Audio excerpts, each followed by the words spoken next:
54 বছর পার হয়ে যাওয়ার পরেও বাংলাদেশে যে সমস্ত বিভিন্নভাবে রাজনৈতিক দল সরকার গঠন করেছে, তার আগে আমাদের বিভিন্ন প্রতিশ্রুতি দেওয়ার পরেও মধ্যবর্তী উন্নয়নের নামে আজ পর্যন্ত আমাদের তেমন প্রতিশ্রুতি বাস্তব। এইগুলো একসময় ব্রিটিশ সরকার এদেরকে নিয়ে এসেছিল, সেই ব্রিটিশ সরকার এদেরকে ব্যবহার করত, কিন্তু ব্রিটিশ সরকার চলে যাওয়ার পর এদের কোনো ভাগ্য উন্নয়ন হয়নি।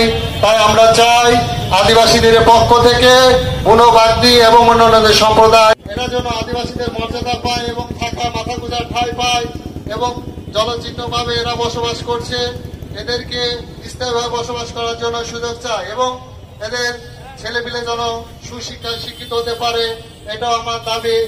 আর ডিসি স্যারের কাছে যেন প্রধান বক্তা পদ্মা সমাজ কল্যাণ সংস্থা।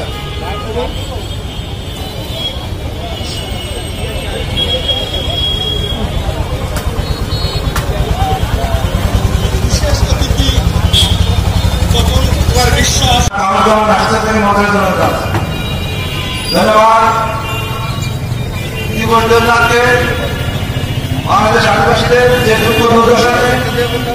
চমৎকার বক্তব্য দিয়েছেন, সুযোগ সুবিধা দিয়ে এই আদিবাসীদের শিক্ষার সুযোগ বেগম খালেদা জিয়া সরকার করেছে এবং আলাদাভাবে আদিবাসী মন্ত্রণালয় গঠন করা হয়েছে, ঠিক কিনা বলেন তো? এবং সেই খালেদা জিয়া সরকারই একমাত্র আদিবাসীদের জন্য আলাদা মন্ত্রণালয় গঠন করে আপনাদের সকল সুযোগ সুবিধা নিশ্চিত করেছে সেই সরকার লোক বিএনপি সরকার। বাস্তব কথা, সত্য কথা স্বীকার করতে হবে। বাংলাদেশের বাস্তবতায় ধারাবাহিকভাবে রাষ্ট্র পরিবর্তন হয়েছে। যে যে ধর্মের মানুষ হন না কেন, তারা তাদের সঠিক নাগরিকতা নিয়ে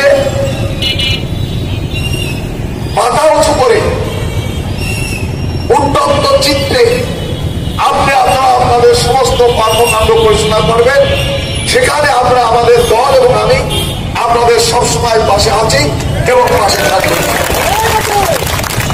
আজকের এই দিবস আপনাদের অত্যন্ত গুরুত্বপূর্ণ দিবস।